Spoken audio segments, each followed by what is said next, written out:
Hello and welcome to the Elevation Effect podcast. How are we, friends? Hopefully good.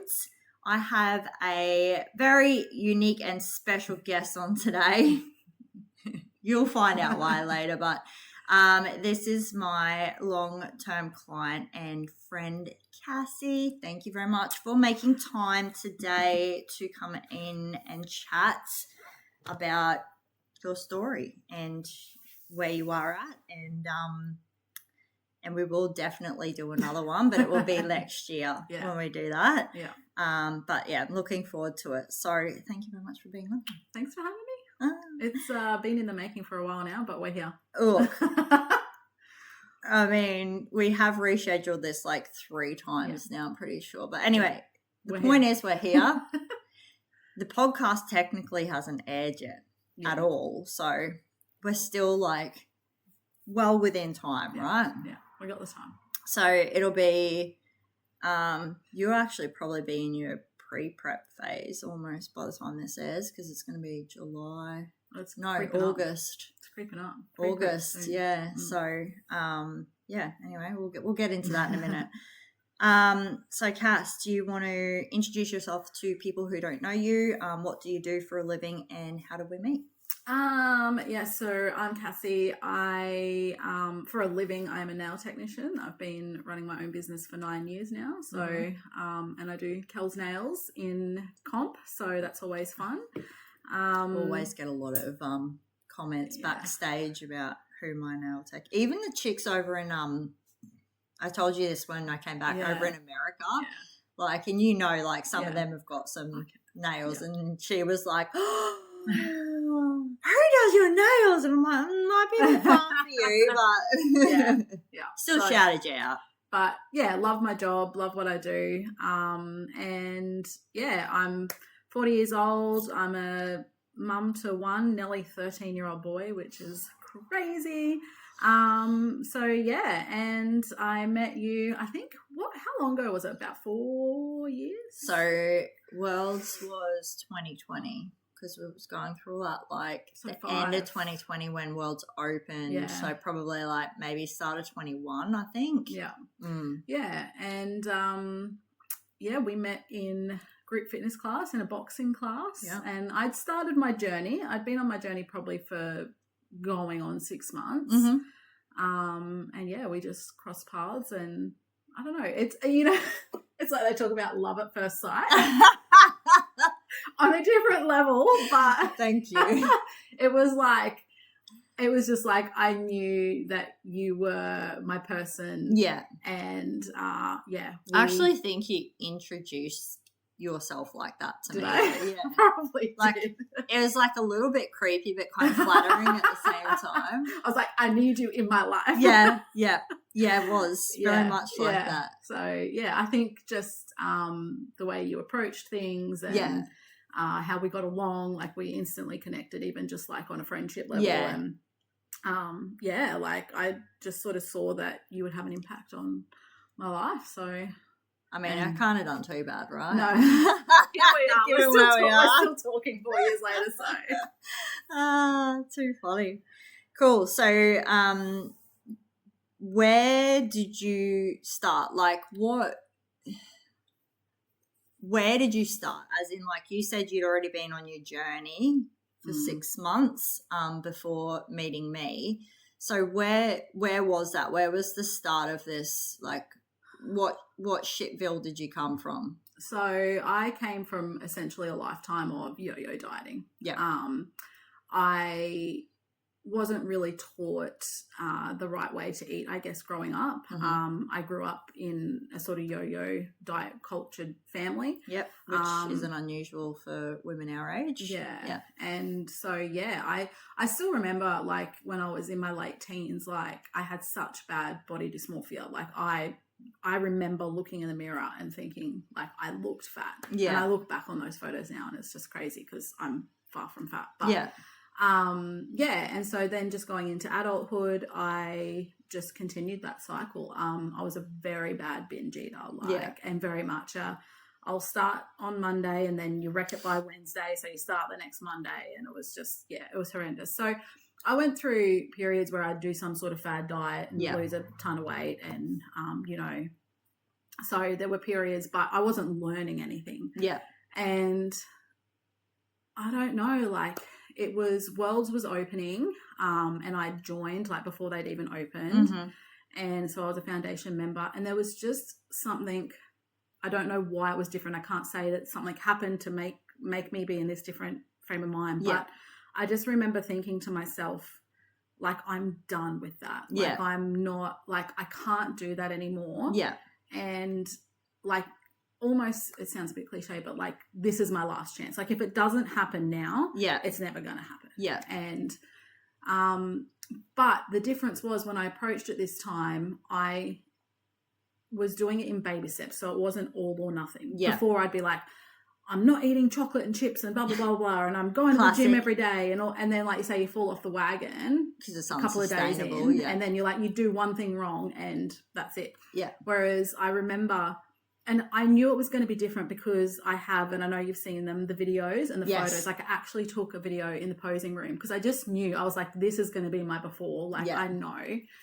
And yeah, that first week, I just changed my breakfast. Yeah. I focused on breakfast, and I think I said to myself, go to the gym 3 times in a week. Yeah.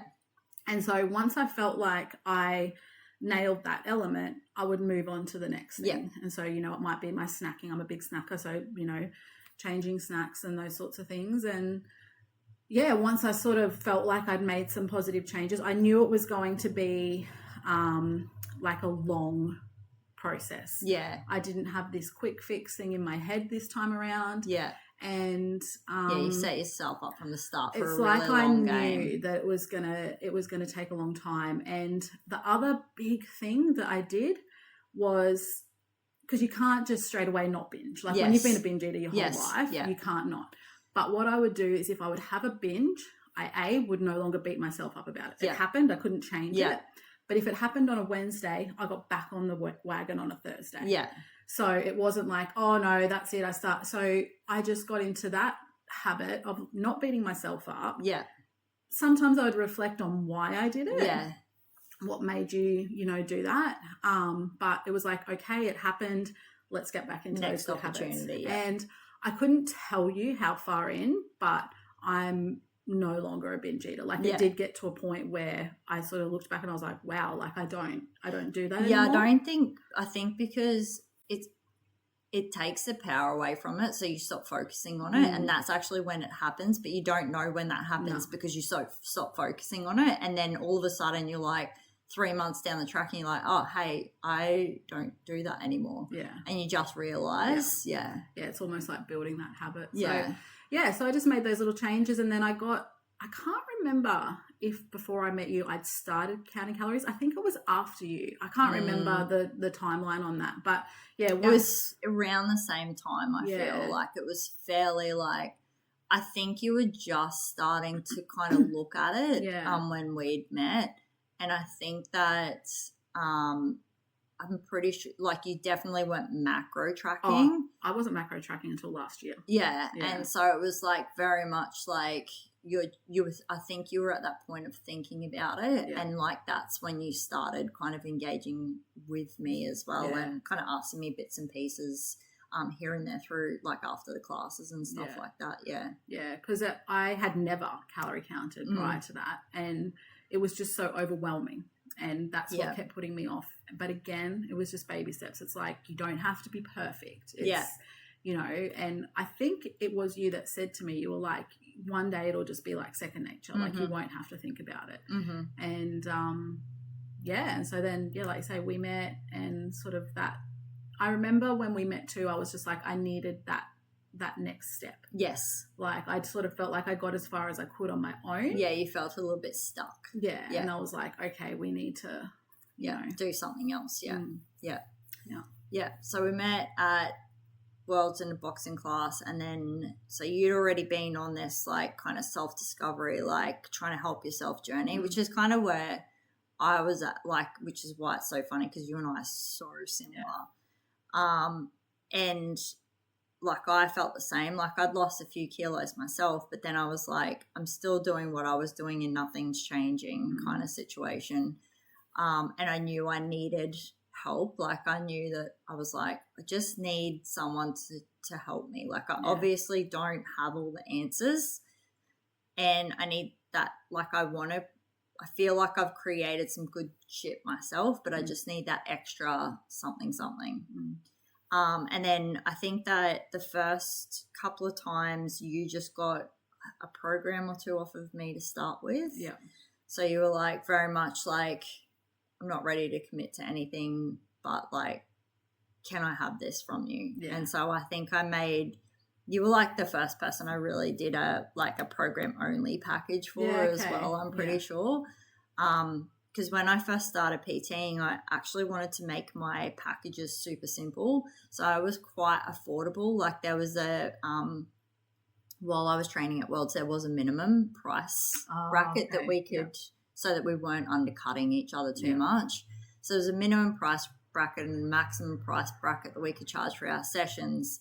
And I remember I just wanted to make it super simple, because I remember going on to like having a look at PT's like websites and stuff before, and there's like 10 different packages, and you're going to just like, you're already overwhelmed with trying to ask for help in this space. And I was like, let's try not to do that. So I just made it super simple. But then you asked me for a package, and like you said, like we got along really well from the start. So I was like, I can do this. Like I'll just like make a price up, and like for my time that it takes me to create one, and I'll send it out to you.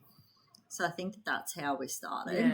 Yeah. And because that's one thing, like even with all the yo-yo dieting and everything, I've always loved the gym. Yeah. And I've always been very self-motivated.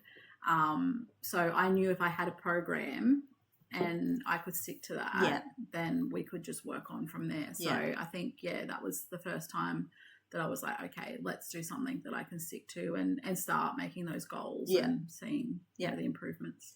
And then how did we eventuate from there? So we went from there. The next step was 12-week challenge first. Yeah, it must the photo have shoot. Been. Yeah, because I think that would have been the following year. Mm-hmm. Yeah. I think so you got programs like quite consecutively off of me, and then, but there was no like one-on-one coaching or anything at that stage. I think you got a couple of PT sessions here and there. But obviously I still saw you in the classes and stuff like that. And I've always been happy to kind of help you out as far as like just general information, like questions. Yeah. So then I brought out I was doing my first 12-week photo shoot challenge. And you're like, this is it. I'm in. Yeah. I think I always need something to work towards. Yeah. And so, like you say, I'd been doing the programs, and I probably had got to a point where I felt like, okay, what's next? Yeah. And that came up, and I was like, okay, this is something I can focus on. It is going to challenge me. And yeah. And you smashed it. Yeah. No, it's interesting when I look back on those photos, because I feel okay, there's a couple of things. First of all, my tan was atrocious. Like, let's just say was it? It was way too dark. Don't you remember? No, I don't. I think it looks good. I think it looks good in the photos. In the photos, it's not bad, but in person, and I've got that photo of you and I, just a selfie, and like, it's horrendous. It was just too dark for me. So so every time I see the photos, I'm just like, oh, that tan.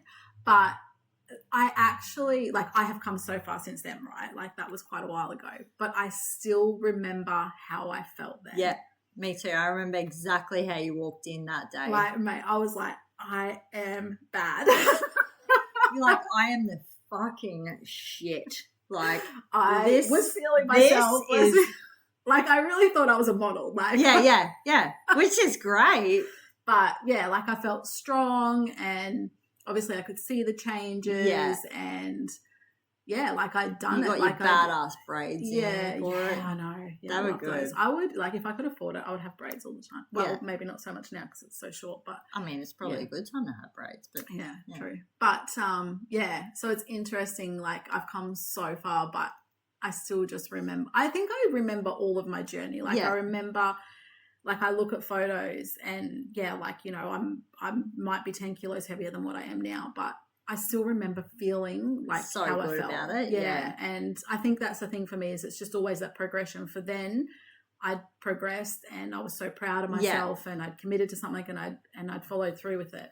And that's just, I think, my personality. But it's good because at least you celebrate the goals when you hit them. Yeah. Whereas I can be the complete opposite, and I hit a goal like number 3 in the world, and I still haven't really celebrated that, if that makes sense. Like, it's always like, oh, I could have done better. Or I think, you beat yourself up a lot more. Like, I do. Like, whereas I'm like, but I do remember, and I look back at so mine was a transformation challenge. Yeah. So it wasn't a photo shoot. It was the transformation challenge, which got me into bodybuilding. And I remember very distinctly how I felt that morning as well. And I felt like a fucking $1 million. Yeah. Like, I felt like I could have fucking done anything that day. Like, I was unbeatable, unstoppable. Like, but I look back at that photo now and I'm like, oh my God, I can't believe I felt good looking like that, which is terrible because it's like I'd already achieved so much for myself then. Like, But it's the same because you've got that poster in the engine room. And it's a good reminder. It is a reminder. I see it quite often. And, like, I remember how I felt then, but same thing, I look at it and I'm like, even like I remember what I wore that day and I was like, I am hot. Like, I feel hot. And I was like, what are you wearing, girl? Like, what is actually going on? Thank fuck you got some style back. But, and because I was wearing like the sports bra and stuff, and that's always, it still is now a bit of a self-conscious thing for me. But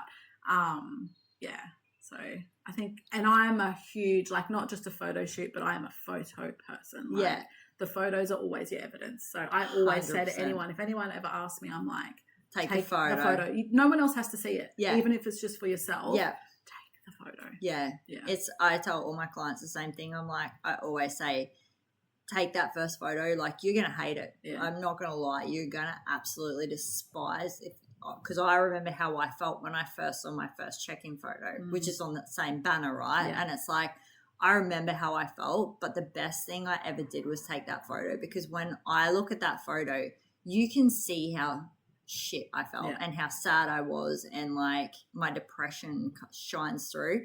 And any other photo I've ever put next to that, I am not depressed. No. I'm so fucking happy, and like I'm just in a much better mental, and that's the only photo of my mental state that I can share, if that makes sense, because we talk about this all the time.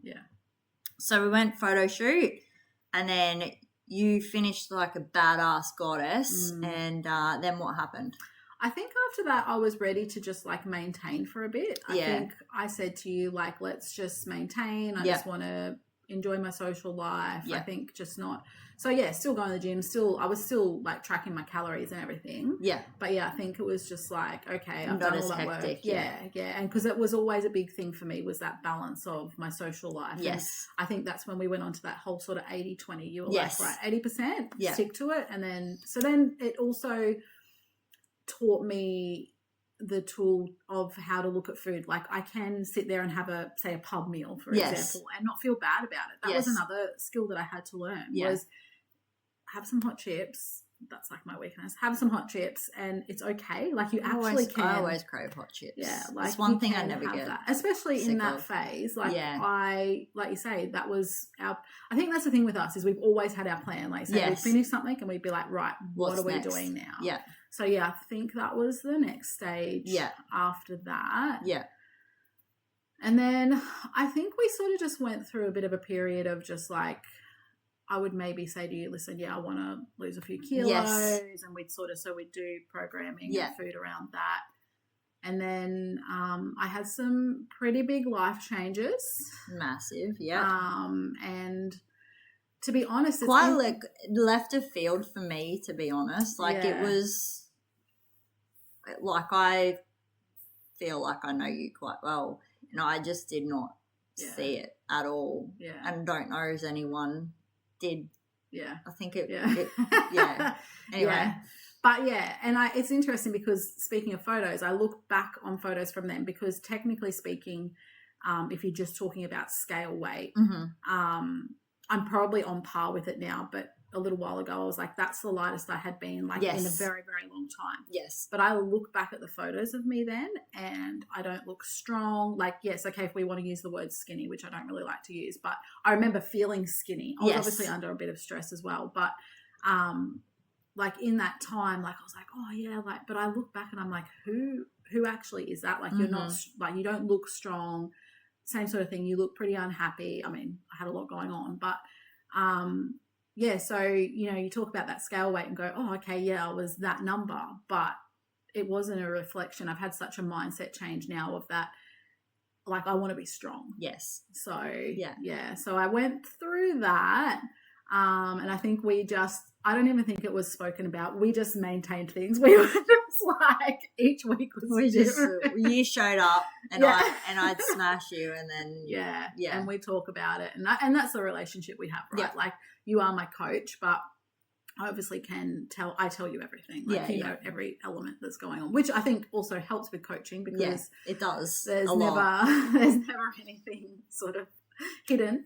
I can't hide it from you anyway, but you go this shit. We can never play poker because I have a shit poker face, and so do you. It's written. My emotions are written all over my face. But so I think without speaking about it, we kind of just sailed through that as best we could. And I think I programmed some of your favorite programs were through that time, because I think that's how we kind of got you through to some extent. It was like, let's keep it like really focused on, you know, you building strength, you being challenged, you like that kind of stuff. The gym was my therapy. Yeah, I absolutely. would go in there and smash it out, and that's when I felt my best. Yeah. And even if it was a shitty session, like still, like, at least you knew you went and moved and So, and then I think I just got to a point where, like, that weight was sort of at its lowest, and if we want to use the word stuck again, I think I kind of came out the other side of all my life changes, and I was like, I want to feel challenged again. Like, I want to do ready. Like something, but I think for a little while I was like, I don't know what that looks like. You are unsure, I think, I felt like what we had done, I'd gone as far as I could go. Like, yes, we can maintain this now, and, you know, maybe do a cut here and there and lose a little bit of fat or whatever. But, and then I don't. It's so bizarre, because it's so, like, this part of the story is just so bizarre, because I really do believe, for me, I don't know if it's the case for everyone, but I think it's a mindset thing. And the next decision I made, there's no way in any part of my journey I could have done it prior. It was you very specifically told me when we first met that I was not to try and encourage you to do any form of bodybuilding, because you just were not fucking interested. It's not who you are, and you just don't want to hear about it. I don't want to hear about it. I was very certain about that. And I was like, I have a social life, and I don't want that. Oh yeah, that did come into it. Yeah, and you really have come far. To your credit, you never pushed the subject. You listened to me. You were like, okay, I'm not going there. Like, in my opinion, like, as a coach, I don't think it's helpful, because I think that this sport means a lot to me. Like, it quite genuinely saved my life. But that's my story, if that makes sense. So it's not fair for me to impose that on someone else. And I think that if you want to do this, as we will allude to, and you are 100% proof of, you have to want to do it. Yeah. Like, you have to want to be all in, and you have to want to do this, or it doesn't pan out the way you think it's going to. If you want to step on a bodybuilding stage just to lose weight, it's not the fucking answer, and you're not going to come out the other end the way you want to. And if you want to stand on a bodybuilding stage just to say you did it, that's great and fine. But I'm very, and you know this because we've had conversations about this, I'm very, very big on making sure that you are competitive, because the last thing the thing that people don't understand about bodybuilding is you're already hard on yourself when you're in that space. And it already fucks with your head when you're backstage at the end and you have no food left in your system and your brain does not function properly, and you stand backstage and you're like, I can't fucking stand up next to these people, I don't look the same, blah blah blah, like all that shit runs through your head. It doesn't matter how much you hype yourself up through the season, and then you get up on the stage, you do the thing, you get your photos back, and you're like, fuck, I did belong up there. Yeah. But I want you to look back on those photos and say, fuck, I did belong up there when you're in your right mind. Yeah. I don't want someone to just half-ass it in there. Number one, that's my reputation on the line as well, right? Like, I'm there as your coach, you're representing me. But more importantly to me, for mental health purposes, I don't want someone half-assing into a show. Like, it's just not what I'm about. I want everyone to have the best possible experience competing that they can. If they don't like it, then that's fine as well. Like, but I just want you to have the best chance of liking it, like, because I love it so much. So like it's a big thing for me. So I never push any of my clients who have wanted to compete. It's never been a push for them to compete. They have to come to me. Yeah. And I am an all or nothing person. You are. And I can't remember what client you had. It must have been, was it season B last year? Did you have season B last year was Char. Yeah, I don't know, but this is going to sound really bad, but prior to when you would have clients up on stage, like honestly your stories, I'd just be like, next. Like I wouldn't even stop and look at them. Yeah. But that was the first time that I would look at them. Yeah. And I would watch them. Yeah. And I was like I could do. And I thought about it for a while. I didn't say anything to you because I was like, no, like you can't utter those words unless you're 100%. Because I was like, is this just like a little phase where I'm like, like, you know. And then, it just got to a point where I was like, actually, it was overwhelming to think about. Yeah. Because I knew nothing about the sport. I'd just seen you go through it, but that was about it. And which is probably enough in itself. That's what scared me off, really.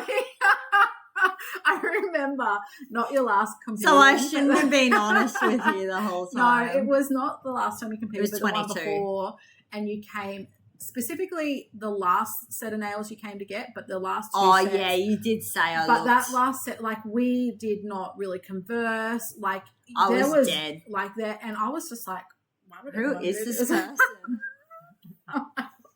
Is she in there? Yeah, I think that I do remember you telling me that afterwards. Put me off for a little while. And then I was like, nah, I think this is because again, I'm like, I need a challenge and this could be it. So I came into the engine room and I was like, you need to sit down. You did say that. I think you need to sit down. You're like, what? Why? I thought you were going to break up with me. That was so, like, I'd set myself up for that. That's what I'd set myself up for. No. So I probably should have sat down. Yeah. I don't even remember what I said. I think I just said You're something like, if I was thinking about wanting to maybe, it was like this ridiculous sentence. Like, it was a ridiculous sentence. Yeah, probably because I was still like, oh my God, I don't want to say I can't believe I'm saying this. Yeah. But what would it look like? Yeah. That's what you said to me. Yeah. And I don't think you said a lot because it's too much obviously to Well, I was trying to process the fact that this person who told me that she didn't want to fucking hear about it had just asked me she wanted to do the one thing she didn't want to fucking do. Yeah. So there was that part, but I also don't. I like to be very, very calculated in my responses, and I feel like, knowing you as well, me just being like, oh well, we could do this is not the way to go about getting you. Like I had an in. So I was like, I'm not fucking this up, like. So I think I went away that day and I got a plan together for you, and I said these are your two options. Yeah, because we had a few things in between. Like I said to you, because I was turning 40 this year, so I came to you last year. I knew I was turning 40 this year, and I was like, you only turned 40 once. I didn't celebrate turning 30. Like I want to enjoy that. So it's a whole other story. but that's what determined when I would Yes. compete. Yes. So we decided wouldn't compete this year so Yes. that we could still work towards that goal, but be a bit I loose could around that time. Yeah, could enjoy that. Because otherwise you would have actually been in prep for your 40th. Yeah. And that was that wasn't a plan. No. So, so we had season A for 2026, Yep.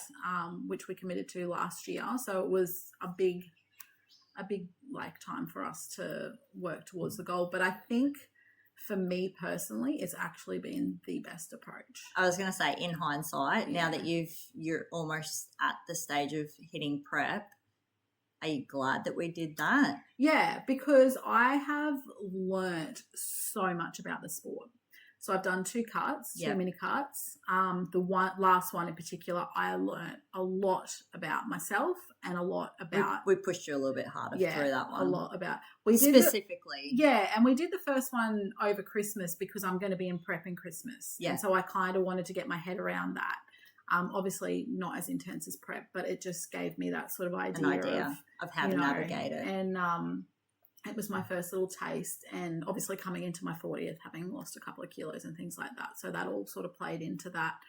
But I think it became real for me, that last cut, because I realised, and I know I'm still going to be tested even more than that, but it gave me my first taste of how resilient you have to be, the mental challenge. And like my calories were low, but not super low. But it was the lowest I had been in a very long time. So, which I'm pretty sure is what you came to me on. No, it was when we ended up down on like around the 1600. Yeah. Like when I came to you, I was on 1800. Okay, that's right. Oh, that's right. Yeah. Yeah, you were I don't do under 1800 first. Yeah, that sounds about right. Yeah. Yeah, I remember that. And yeah, so I think what it's done is because it's allowed me that time to be in that moment, process whatever it is I need to process, come out the other side of it. And know that you can. And know that I can do it. There was, in the last cut, there was 1 week. 1 week, and it was my make or break week. I definitely could have gone the other way and said, no, I'm not doing this. Yeah, like, I'm out. Yeah.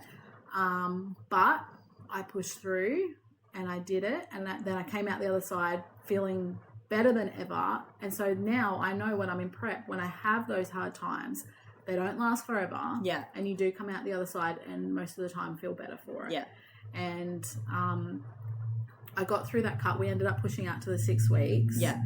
And then you asked me how I wanted to approach it, if we wanted to reverse or just go straight to maintenance. Yeah. And I think reversing was the best decision that we ever made. Yeah, I wanted to reverse you, but I always like to do a bit of a collaborative approach because you've got to buy in on it, which is what I always say to you. And so there's 2 different types of reversing people out. So you have a reverse diet and a recovery diet. So recovery diet, straight back to maintenance. Reverse diet, we increase your calories slightly over a period of time.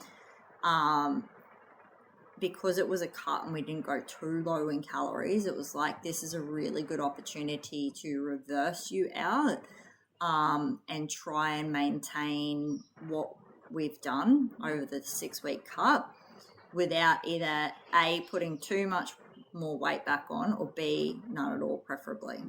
Yeah. So how's that last cut gone for you, Cass? Yeah. We're smashing it. Yeah, we're smashing it. Where I feel like we couldn't actually be in a better place. We can't. Yeah. There's no way that the time that we've spent off could have gone any better. Yeah. Like, honestly. But you've been super compliant the whole time. Like, you've really put the work in for it. My mindset this whole time has been, when I step on that stage, like, obviously winning, that's a bonus. Yeah. But it's not my number one. All I want to know is when I step on that stage, I have done everything possible. Yeah.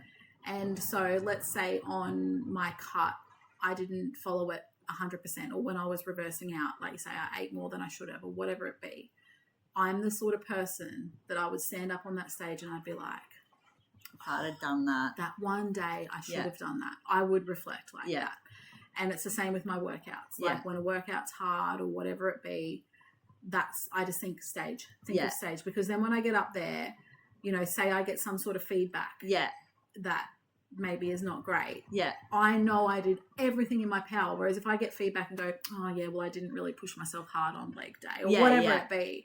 So for me, that's why I'm so compliant, because I'm like, I'm not half-assing this. I have put in all this work up until this point, and now it'll help you get through prep too, because like you'll get through prep and you'll have weeks like you had for the mini cut, and it'll be like, well, what the fuck did I put all this other like hard work in for? Why was I so compliant? And I want to just quit now. Like, is that worth it as well? Because you've invested that time into it as well. So yeah, we are definitely in a very good position. I feel like I'm in my 6th week now, I think, out of my mini cut, and essentially maintained. Like, haven't really put on weight.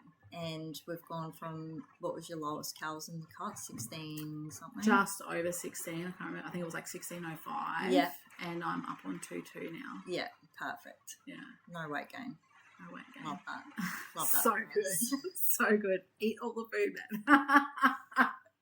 You use it, you deserve it. I do. And that's another thing that's changed with my mindset is when I am in the gym now, that's how I think. I'm like, you're eating more. You use that. Yeah. Use the fuel. Food, because I also know that if I'm using that food, then I'll probably get more food soon. So like, it's just this like good sign at the moment, like this phase.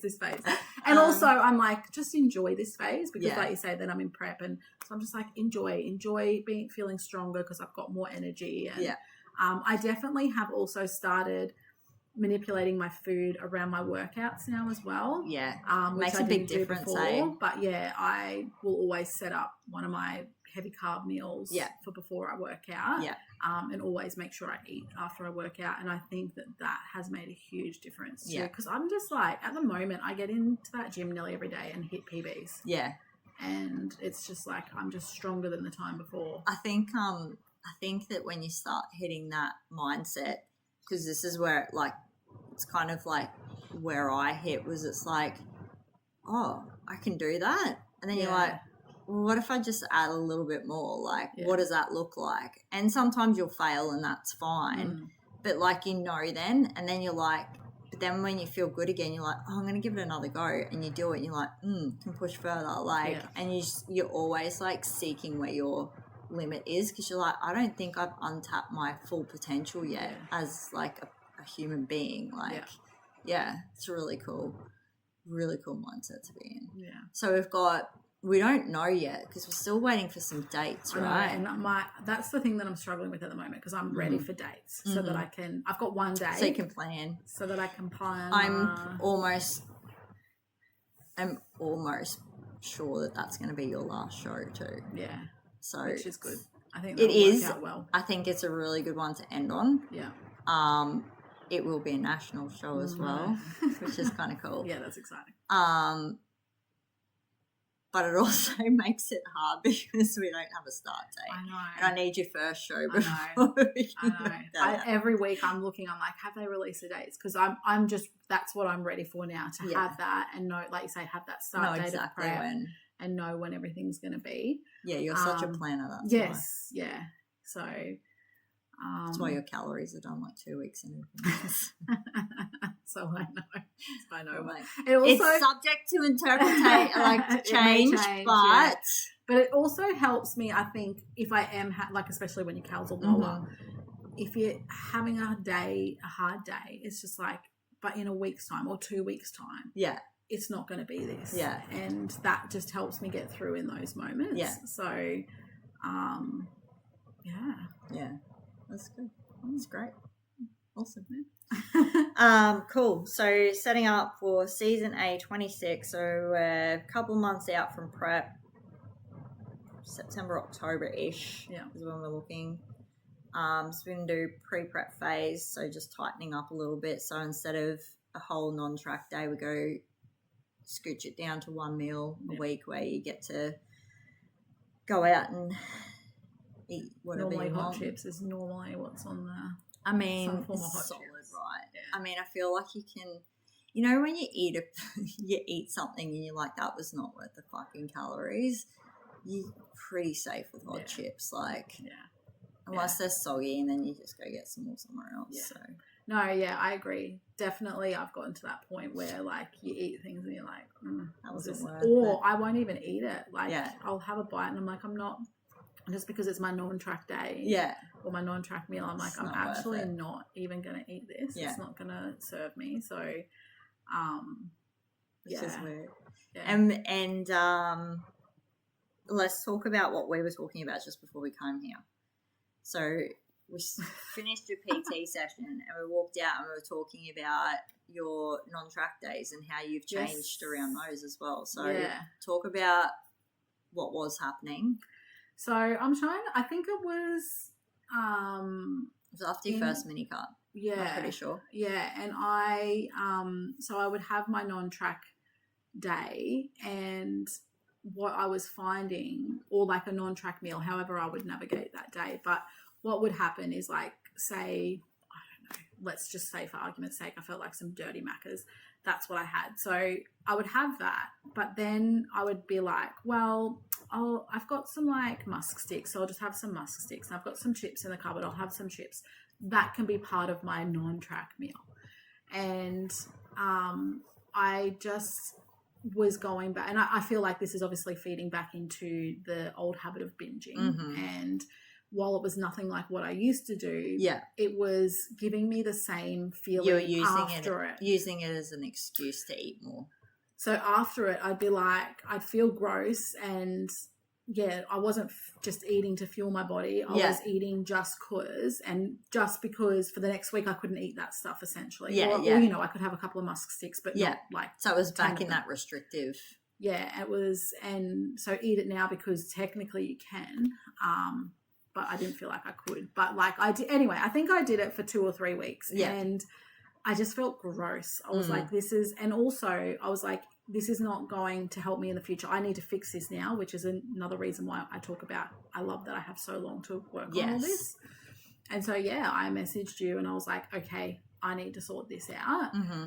This is what I'm doing. And also, can I sort of segue into this whole, whether you're competing or not competing, it's so important to be 100% honest with your coach. Yeah. Like, I never ever feel like you will judge me, that, you know, you'll be like, what did you do that for? Or anything like that. Like, I know I can come to you. Get on the stairs and do 20 minutes. Like, I can come to you with anything. Yeah. And that's, like, I know I can come to you as a friend, but as my coach, essentially, that's what I'm paying you for, right? If we're going to talk about it like that.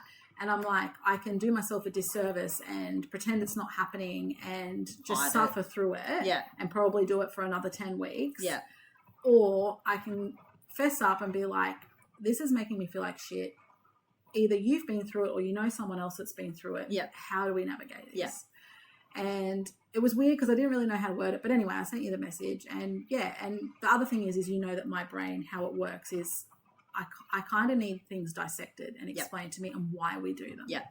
And so you did explain to me that the point of a non-track day or a non-track meal is psychological as well, so that you can eat and not feel restricted. Yeah. So you explained that to me, but you said to me, if this is what you're going through at the moment and you need to track your non-track meal, so put it in, then do that for now if that's going to help.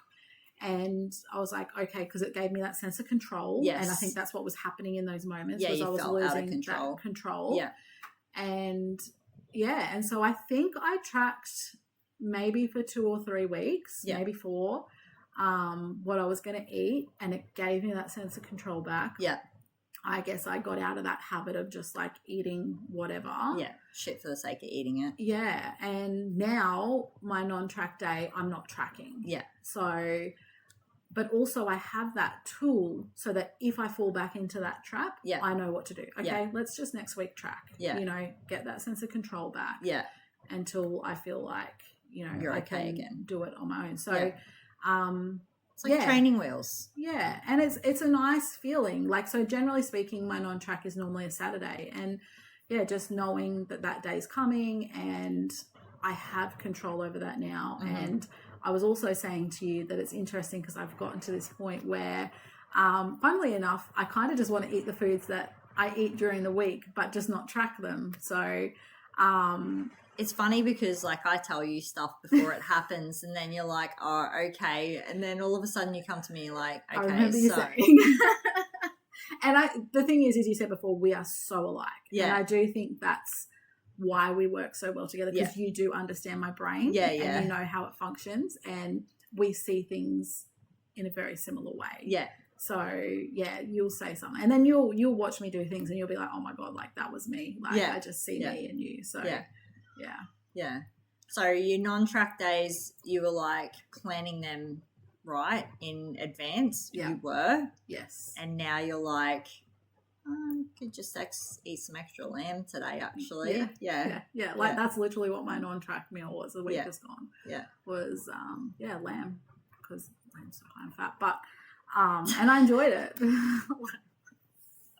But yeah, so like, whereas like I say, I mean, it would be different things. Like sometimes it'd be a burger or whatever it would be, and in those weeks that I was struggling, same thing. Like, you know, say it was a meal, but like you would get the biggest meal and you'd get the add-ons and you'd get everything. Whereas now I'm like, actually, what do I feel like? Yeah. And that's what I'm going to eat. Yeah. And, you know, all my cottage cheese and egg whites and all that sort of stuff I'm eating. And I know the other thing that you said to me is like, make sure you're getting your protein. Like you're not tracking, but still make sure you get your protein. Yeah. And prioritize your protein. Yeah. Always. And so I still do that. And, you know, that's another lesson I've learned. Yeah. And, you know, and again, skill that you've attained. I know when I step on stage, like, whereas if I had kept in that cycle, right? Yeah. Again, I would have got on stage and gone, all those times if I hadn't have binged and I would have beat myself. I don't know where you'd be there, as in like your last mini cut, and like how you're navigating outside of that as well. And so we don't know how any of that could have gone very differently. But we set you up for the goods, I reckon. I reckon we've done a great job together. Cool. And I often talk to, obviously, people about competing and stuff like that because I'm so passionate about it, and it's a space that I love to sit in. But do you feel like, because I always try and I talk about it in the capacity of competing because I compete. But I know that like everything I've learned through competing can be just as easily transferred to everyday life. As in, like, if you weren't competing, like, we could have still done all of this stuff and achieved what we've achieved. Do you know what I mean? Like, there is no difference between it. It just happens to be that for you and I, that big goal at the end drives us. But like, if an everyday person wanted to do it, how easily do you think that would transfer? That's a really interesting question. See, I think we kind of disagree on this too, because I mentioned to you a little while ago that for me, I think you have to be in the right mindset. Whereas you said to me you weren't. And you still. So for me personally, I have to be in the right mindset. So I think if someone, from my point of view, if they're in the right mindset, then but if you're not ready, you're not ready. So people have to be honest with what they actually want. Then is probably, that's more the point, right? It's not that it's not transferable, it's that you've got to be honest with what your actual goals are versus what you're willing to sacrifice or not sacrifice. Yeah, absolutely. And you know, competing, it becomes your whole identity essentially. Like for me, especially now we're, you know, approaching prep and getting to the pointy end essentially, it really does. It affects every aspect of my life. And it's interesting because I feel like you also realize who your true friends are as well, because I've got my friends that they'll contact me and they'll be like, okay, let's do something. Like, it doesn't have to be food related. It can, you know, because they understand that obviously I'm tracking. And that's important to you. That's super, because I am so social, and it was something that I struggled with in the beginning before I committed to it, was I was like, can I make this work?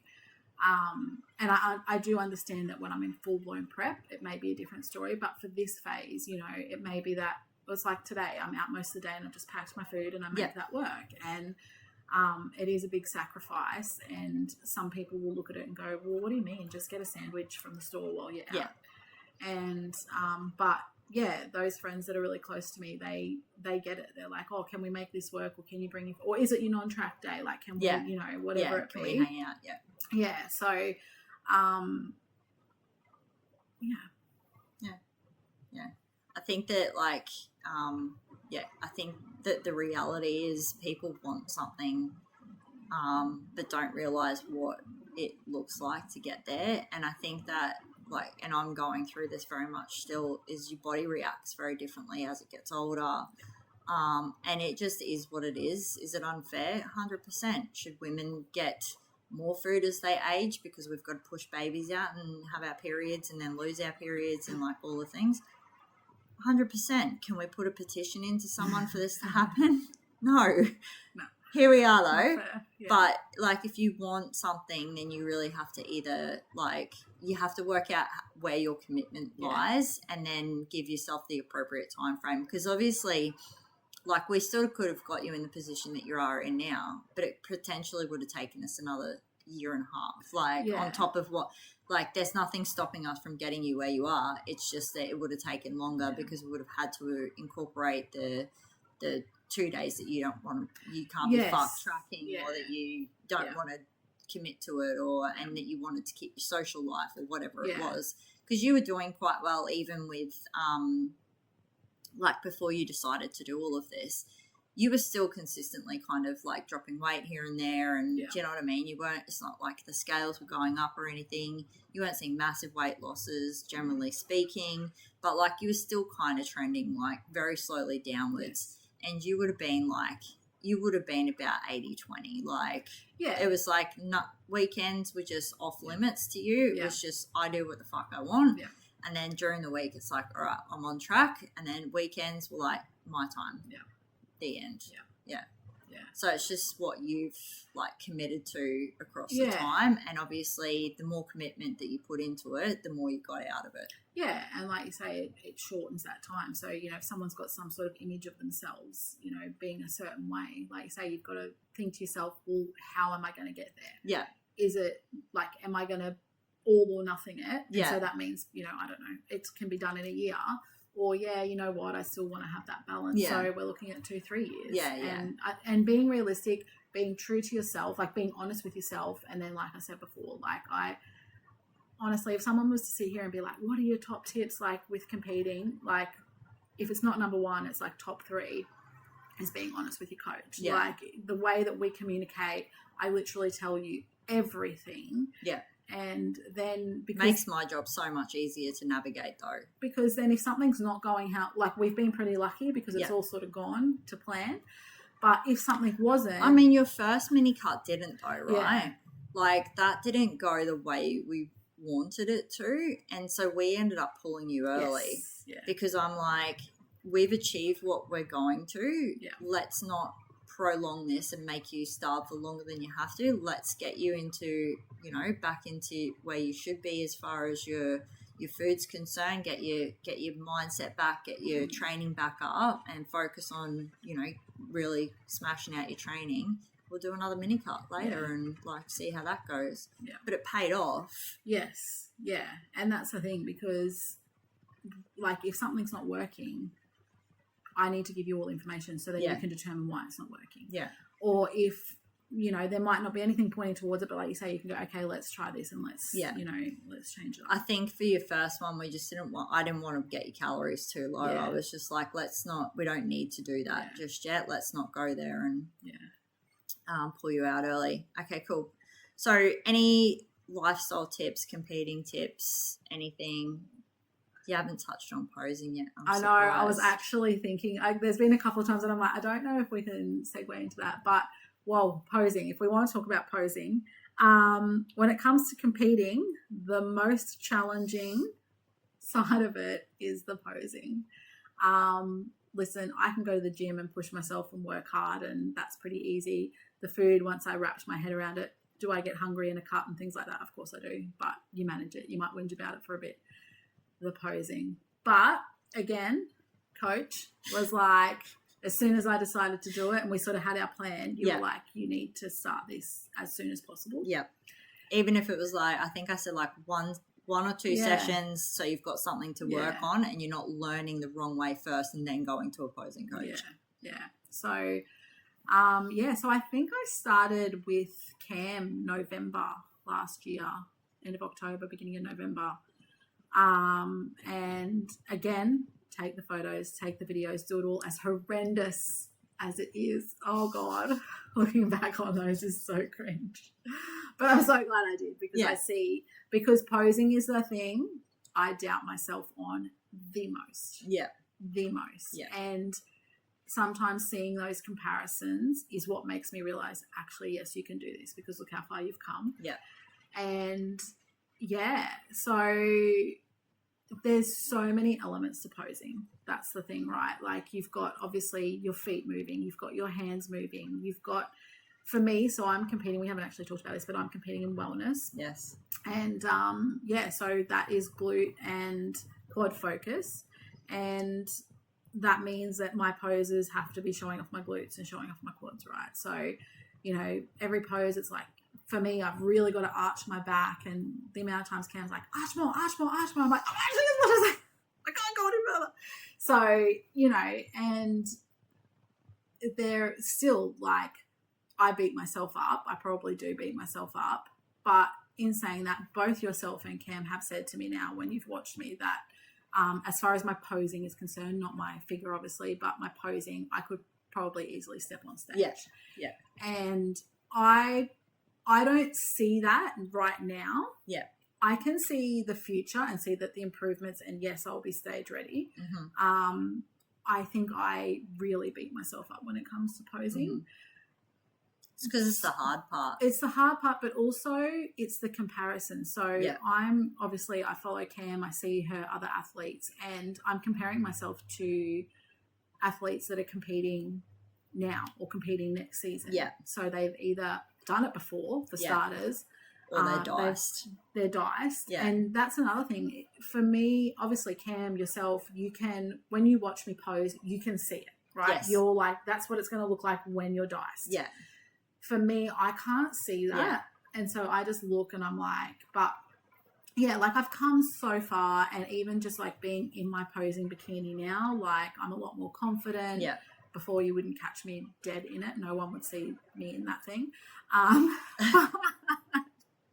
But now I will, And the changes, like if I am just like holding a pose or I'm moving, like my flow with my hands, all those sorts of things. But I know it will probably be the thing right till the very end that's going to be the hardest. Yeah. And I'm pretty much practice every day. Yeah. And that was Cam's advice, 10 minutes every day as opposed to like an hour session once or twice a week. Yeah. So I try and get in my heels every day. And I'm at a point now where I focus on different things. So I'm really focusing on my endurance at the moment, holding poses. And then I'll go through a period where it's just flow. I've learnt my last transition, so I've been working on that. So it's just about practice, really. And then that way, glad you started when I told you to. I'm so glad, because when I go into prep, I feel like obviously I'm going to have got all the basics. And so I think you're a bit past that now, but yes. Yeah, and so it really will be about, as I start just shredding, repetitiveness and refining things. So, which we all know Cam is extremely meticulous over hand placement in particular. Yeah, that flow of the arms. And that's the thing, right, is that when you're doing it, she'll say to me, okay, you need to do this with your feet or whatever. So you think about your feet and then you just completely forget about your arms. And then she's like, you didn't do that. And I'm like, that's because I was thinking about my bloody feet. But it's all the elements, right? Yeah. And, I have started, like, part of my routine now is I get the foam roller and I roll out my back every day. I'm working with my massage therapist because I'm really tight on one side. Yep. Because all those sorts of things, like, you've got to be quite flexible to a degree, and that is something that I am not. Yeah. So It's always just, been my problem too. Yeah. So it's just working on that. And like, it's good because it challenges me, and that's what I like about the sport. But yeah, I have my moments where I'm like, that was that week that I had, that really rough week in my cut. A lot of it was how I was feeling, but I remember I'm pretty sure it was that same week I went to my posing lesson, because at the moment I'm only going sort of every 4 to 6 weeks. Yeah.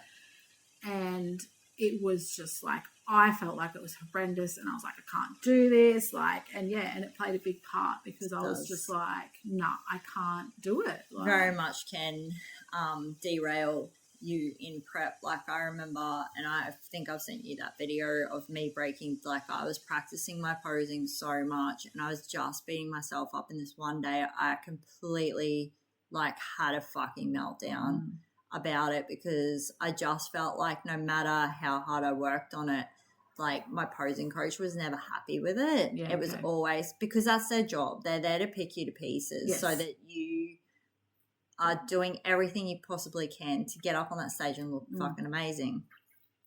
And it's a really hard balance, and it's so funny that you bring up the comparison thing, because as a coach, we tell you not to compare yourself to other people, but it's literally the sport. You're literally standing up on a stage to be compared against other people. So it's kind of a contradictory statement, but it really, like, but that's, again, part of that learning side of it. It's like, you've got to learn how to be satisfied with what you've created.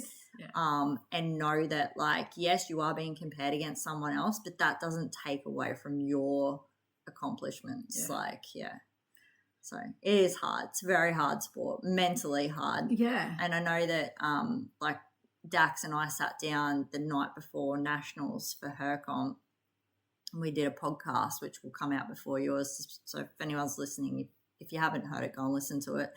But she does some crazy shit, like some fucking mental shit. And to me, when people come to me and they're like, oh, I do this, and this is a sport, like, I've had a triathlete before, I've had a, like, ultra marathon runner before, I've had a, like, and who all want to compete, and then they compete and they say to me at the end of their prep, they're like, this is the hardest thing I've ever done. And to me, that makes no fucking sense. Like, I can't think of being in an Ironman series. Like, to me, that would be the hardest thing in the world to do. Do you know what I mean? So it's just surprising to hear, but it's not the physical aspect. It is 100% mental. Like, well, when you said that you had a meltdown, it made me want to say, if you're going to compete, just be prepared for meltdowns. Yeah. Like, it's so normal. Oh, like, and I think you have to, like, if you fight it, then it's just going to get worse. Absolutely. Like, that was one of my meltdowns, was, it was when it might have been that week, and I was on my way to posing. Yeah. And I'd forgotten my heels. Yeah. Yes. It was. I lost it. Like, I don't think I ever have before, because I had to go back and get my heels, because I can't practice without them. Yeah. And so it just meant that my lesson was shortened, and it was just because I was like halfway there, and it was just horrendous. And after it, you look back and you're like, who was that person? Literally. Like, who was that? But I have come to learn that it's just part of the process. Like, you will have meltdowns. I think for the most part, you learn a lot about yourself, because sometimes, like, I look back at my meltdowns and I'm like, you were a real fucking asshole, and you did not need to take it that far. Or, like, maybe just step back for a second when you're having that, and, like, because sometimes, like, when I have a meltdown, I'm like, I don't like that person at all. Like, I do not like the person that came out just then, and it's super confronting. But it's also really good learning about the type of person you want to be, like, want to show up as in life. So but again, I'm a fucking weirdo, and I like being in those uncomfortable situations. I think that's something that I have started to almost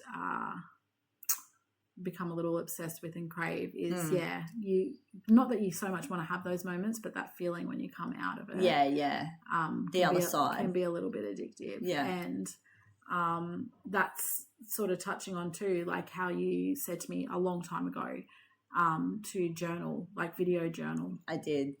And I don't do it as often as I should. I do wish I did it more, but not just the bad times, but the good times. so that you can look back, and if you are having, as you said, like, you know, you're having a bad day or week or whatever it be, you can look back and go, this is why I'm doing it, and I can do it, and all those sorts of things. But sometimes even just video journaling, if you're having a bad day, can just help you mentally, just to let it out. Just, you know. It's almost like a therapy session. Yeah. And even, or just journal. Like, I don't mind, like, actually just writing as well and getting all those thoughts out. But, it's a good thing. I love the idea of it, and I'm the same as you. I definitely should do it more. And sometimes I think I should be getting this out and talking to the camera right now. I find that really uncomfortable. It's still, so awkward to when you first start. You're like, hey, you're like, so I'm miserable.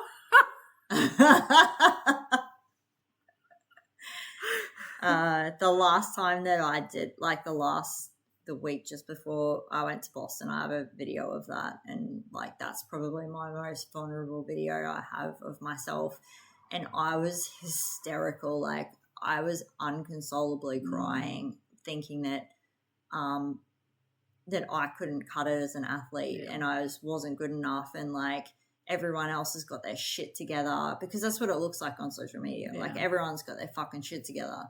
And the truth is, no one had their fucking shit together, because when I got to Boston and started talking to the girls, it was like, oh, so you're falling apart. Do you know what I mean? It's like, but all we're posting is our fucking massive jacked fucking gym photos and assuming that everyone else is okay. And it's like, so it was comforting to know that I'm like, oh, okay, I probably am not losing my shit more than the next person.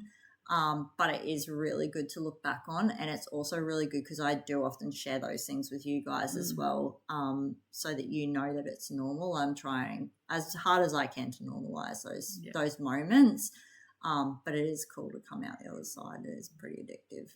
I get it. So any tips or anything for people who are wanting to start, where to start, how to start? Competing? Just in general, starting to get health. I mean, you gave some pretty good advice to your dad the other day. Yeah. So, Dad has started tracking his macros. Well, his first words were to me is, I want you to help me. I want to do a cut.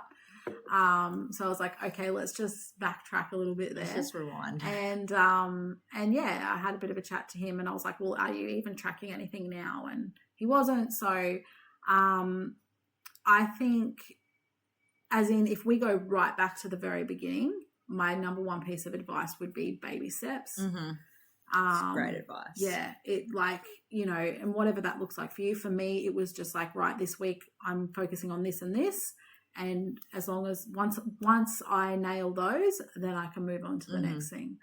And obviously, like, if you are a binge eater or have any sort of issues around that, not beating yourself up. And it didn't happen overnight, like, you know, but it was making a conscious effort. And it doesn't stop all at once. No, yeah. So, like, as in starting at the very beginning, that would sort of be my advice. But as to where I am now, and if it is sort of more looking like competing or like being a little bit more serious about things, like tracking. I was so scared of tracking my macros, and, you know, you said to me, well, obviously this is what you need to do if you want to compete, because I'd always just done my calories, and things will always seem overwhelming in the beginning. And I remember I was just like, how am I going to, like, this is just too much. I think about a week in, I had my head wrapped around it. I wasn't a pro, but it wasn't so overwhelming. And I was like, okay, I now understand it. And I was able to then, make things work. And obviously I've been doing it for quite a while now. So when my macros change, it's easy for me to navigate. But like, my advice to my dad was, first of all, you need to just start tracking what you're eating now and learn. And this is, you know, if you're wanting to maintain, then this is your goal. And, so he went out on the weekend and bought some food scales, and he downloaded the app that I use to track my food, and which is pretty cool. It's nice to be able to share that. And already he's gone, did you know? Yeah. I find it's funny because everyone does the same thing. Eggs are a huge thing. Avocado, huge thing. Yeah. Like that His people thing was don't. the steak. Like, Yeah, the because he eats a steak. lot of steak. And he's like, did you know that the amount of steak I eat is like half my macros? And I'm like, yeah, I do. And chicken breast. And but I've even had like clients in the salon, because obviously they see my transformation, right? Yes. They see me every 2, 3, 4 weeks. Yeah. And it's hard because they see it and then they say, so what are you eating? Like, what are you doing? And I'm like, well, this has been a long progress. But if we do get to talking, I haven't told you this story yet. I had a client come in. She's quite a bit older than me. I love her. She lives her life to the fullest. I'm like, when I'm your age, I hope that that's what my life is like. Like she's a hoot. But and, you know, obviously everyone has goals, and by no means, like, I look at her and I'm like, you look amazing. But she's like, oh, I just want to lose a few kilos. And so we just got to talking about food, and she's like, you know, I have my egg omelet every morning. And that's what I said to her. I was like, how many eggs are you putting in your omelet? And I was like, you do realize that eggs are really high in fat. And so because I work from home, so my salon's from home. So at the end of her appointment, I went and showed her the egg whites that I get, and I told her about the cottage cheese, and I was talking about the cloud bread and all those sorts of things.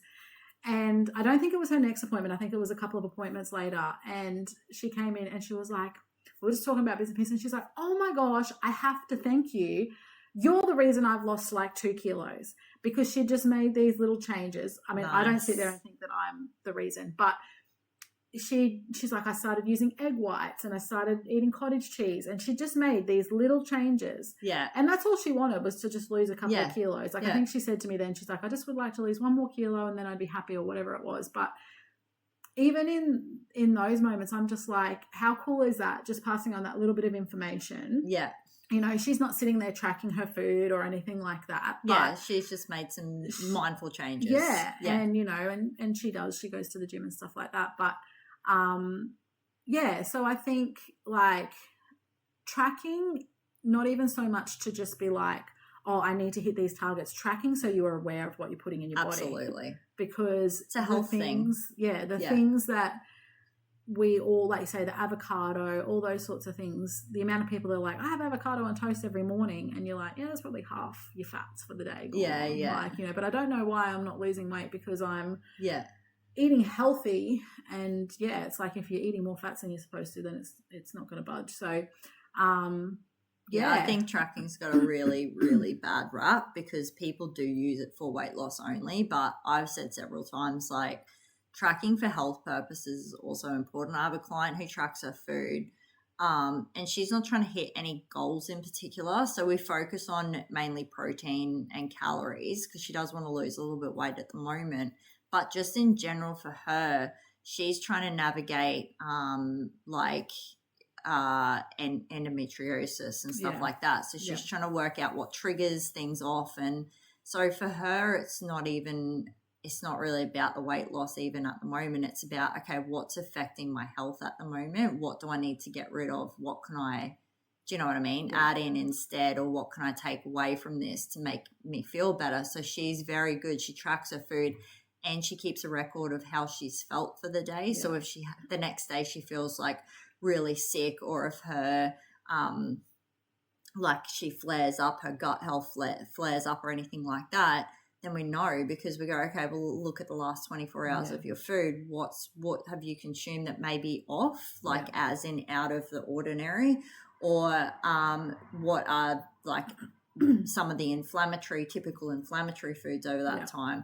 And so it doesn't have to be about like calories in, calories out all the time. Sometimes it literally is just as simple as like, learn more about what you're actually consuming and then adjust it from there. You don't have to track for the rest of your life. And the reason why I get people it's hard to get people to buy in, because it is hard.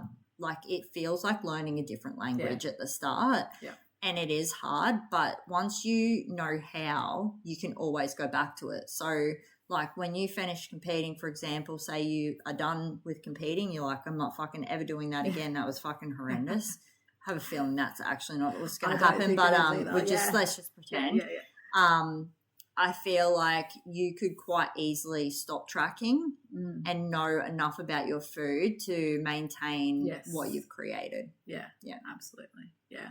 But that's because you tracked in the first place, Yes. and now you know And what's I've in your learned. food. Yeah, that's right. I've learned what there is. And I think another thing is... And what works for you. Yeah, exactly. And that's the thing is when I have people sit across from me and go, what do you eat? I'm like, what I eat doesn't mean that's what you should be eating. And, you know, obviously age and lifestyle and all those things come into play. But also just taste though, like, and that's another reason why I ask people to track instead of giving them meal plans, is because it's like, I could give you my meal plan. You ain't going to fucking like it. I can tell you that now. Like, do you know what I mean? People cook things in so many different ways. And when people send me their food diaries for reviews, I'm like, oh, wow, that's interesting. Like, I would never have thought of that, or I wouldn't have put that together, or, so do I. I eat very plain. And, I've had quite a few people when they've seen me cook, they're like, do you not like... Literally, Lee and I eat like chicken and potatoes every day for lunch because, number one, I actually really like it.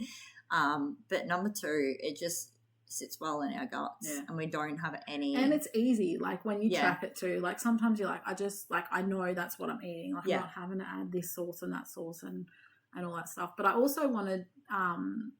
it just made me think as well, like something that I've learned, and I learned this before I was competing, but... You know, I know we have talked a little bit about the scales and stuff today, but I've learned a lot in that aspect and what a role not just the food and the exercise plays, but your sleep. Like sleep is huge. And I started making that a priority quite a while ago. It had never been a priority before. I've never been a terrible sleeper, but just making sure I'm getting quality and quantity. Yes. And like inflammation, like if I have had a big workout the day before and I'm quite inflamed, or you know, we were talking about the other day, the sauna before I had my check-in and things like that. So, you know, like while we obviously use the scales as a tool for competing, it's only one element. And, when people hop on the scales, like that's what I always just try. Like when people are like, oh, I'm a couple of here, and it's just like, yeah, but what did you do the day before? Or have you been stressed? And it's the same with nails. Like if someone's having, you know, they're like, oh, this happened with my nails this time. I'm like, normally it's either have you got new medication or have you been stressed? Because even your nails are impacted by stress. And so if just your nails alone, like you know, everything else. Think about what's going on in the inside, right? Yeah. So I've learned that as well, which obviously helps with competing. But again, like you say, if I stop competing, it's a life skill that I've learned that all these things, it's not just about the scale. It's about how you're feeling and how you're looking after yourself. And you and I are very much along the same lines of photos say 1,000 times more than I have so scales. Many photos, and for that very reason. And there's that one that you posted, there's 5 kilos difference, and it would not be the photo that you think. No. I look smaller in the photo that I'm 5 kilos heavier in. Yeah. And that body composition, and that's why you take the photos, because... And also like the feeling of your clothes and all those sorts of things come into it as well. Yeah. But I could, if I wasn't competing, I could probably easily just use photos and not even hop on the scales. Absolutely. Because they mean more. It shows the actual story. Yeah. So they are much better. And I wish I could come up. Fuck, I'd be so fucking rich if I could come up with something that like helped women get away from that. Yeah, I know. Honestly, because it still affects me even now. Like, I get on the scales and sometimes it will dictate my mood for the day, and I fucking hate that I hate that it does that. I really do. Yeah. And I, as you know, work very hard to not let that affect me. But it still does, and I would be lying to say it doesn't, and that I've fixed myself. But at least I am at least trying on a continuous basis, and I feel like it's important that we continue to talk about it, because I think it affects more people than they let on, and I think some people say, "Oh, it doesn't affect me," and I'm like, I doubt that. And I think for people that don't know the competing world, because I didn't know this before, obviously in prep you weigh every day. We do. Because you have to. And that was my first cut. You got me to start weighing every day. And again, doing it all so far out, it's gotten me used to that, because same thing. I'd hop on the scales. you'd feel great, but I don't know, you're 400 grams heavier than the day before and you're on a cut, right? So you're like, how? I'm starving and I'm 400 grams heavier. That's bullshit. How is this happening? And it's unfair. So I feel like in my last mini cut, I handled it a lot better. Way better. Because I learned to, like, I really just tried to hop on the scale, put it into my app and try and not think about it for the rest of the day. And it gives a much better picture than weighing once a week though, because imagine, and I've said this to you before, imagine like your weigh-in day happens to be the highest day of your weight that week. How would you feel? As across the week you've had several lower days, which actually means your average weight across the week was a lot lower than it was on that happened to be high day because you had a leg DOMs and a shit ton of sodium the night before or something, you know. So well, even that's another thing is, like, I know you said to me you eat a piece of steak the night before, like digestive system's different, processes it a lot different to chicken. So just all those sorts of things. So even just learning that, not just from a competing perspective, but that mental game of like hopping on the scales, and I really feel like I've started to learn the skill of hopping on the scales for information as opposed to trying to same thing. It doesn't mean I don't hop on sometimes and be like, it changes my mood. But I feel like I've gotten a lot better. Same. And when I hop on there, it's just like, okay, and try and move on for the day. But there's still those days where you can't help and you spin out. No, and I think that, especially when you are working so hard, like you can. Well, I had a client actually. She's on a program. I mean, nail client. She's not mine. I'm not training her, but she's training under someone, and she's got a goal for an event in mind. And she said to me, she's like, I had a complete meltdown because I'd done all this work and I hopped on the scales and whatever she put on. And that was the conversation that I had with her, was just around, you know, like, yes. But then she said to me, she put on a dress, I think it was, that she'd bought that was a size smaller than she'd normally get. And she's like, and it fit. And I was like, well, there you go. So the thing that we don't think about is, you know, muscle weighs kilos as well. So does hair, so does blood, so does water. And for us as women, our hormones, absolutely, all those sorts of things, like wherever you're sitting at that in that time of the month. So that can all play a part as well. Cool. All right, good chat. Good chat. I mean, I feel like we could just talk. Like, we all could day. absolutely talk for the whole day. I don't think anyone would listen for that long. I'm not Joe Rogan yet, all right? So give me a minute. Cool. Well, thank you very much, Cass, for coming over and having a chat. Do you want to let everyone know where they can catch you on socials if they want to follow along on your prep journey, but maybe they're looking at getting their nails done because you are the best nail tech in the universe. So so my personal account is Cass, CASS, WLJ, and that did stand for weight loss journey, and 20. So that was when I started. I didn't know that. That's why I have the most randomness, but it does stand for something. So Cass, WLJ 20. That's my personal account, and I go through phases of posting. I do. Like, I'm definitely in a phase at the moment that I'm not really posting. You have been very quiet. I have been quiet. So I do toss up sometimes. You'll be like, surprise! Yeah, I toss up sometimes if I should start a TikTok account. Yeah, okay. And, like, proper track my journey. Yeah. Because I do understand TikTok quite well. And maybe that's a prep thing.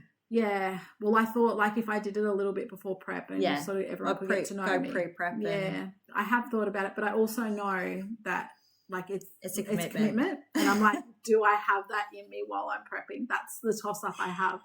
But, and then, yes, if you're on the coast and you want to get your nails done, Scratchy Nails is my business page. So, yeah, pretty easy to remember. If not, go and oogle over all of your amazing artwork, because I cannot get my nails done. You know how shit my nails are. They break by looking at them.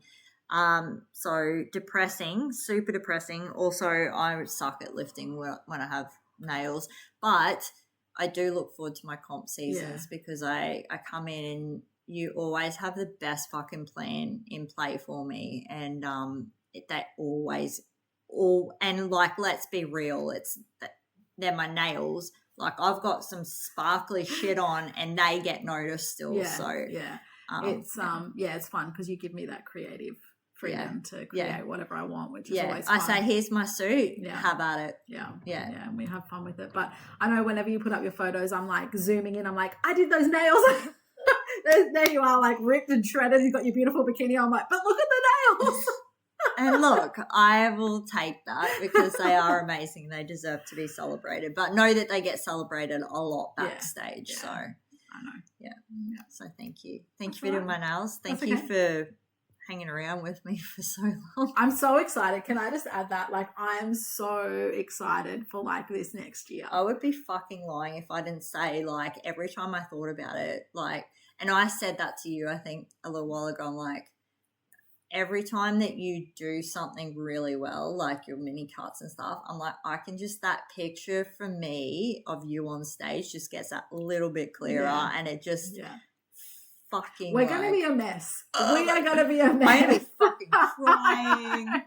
Did you hear me at Dax's show? No. She got first for one of her divisions and I screamed, so it's on fucking Instagram. Yeah. I screamed so loud. What people don't know, because I'm behind the cameras, I nearly fucking fell over because I nearly passed out from screaming. So fuck knows what's happening at your show, but it's not going to be beautiful. No, it'll but it could be in a different. It's going to be very emotional. Yeah, for a lot of reasons. I feel like it will be too. But that's okay. We're not there yet. No. Long way to go. Yeah. Let's just get the show dates up, people. Please. Hopefully they're out by the time this airs. Yeah. In August. So, but anyway. Thank you very much again, Cass. That's all right. And to everyone who's been listening, thank you very much. If you would like to share to a friend, tag a friend, if you've been thinking about competing, follow Cass along, reach out. If you have been thinking about taking the next step, always available. But until next time, bye.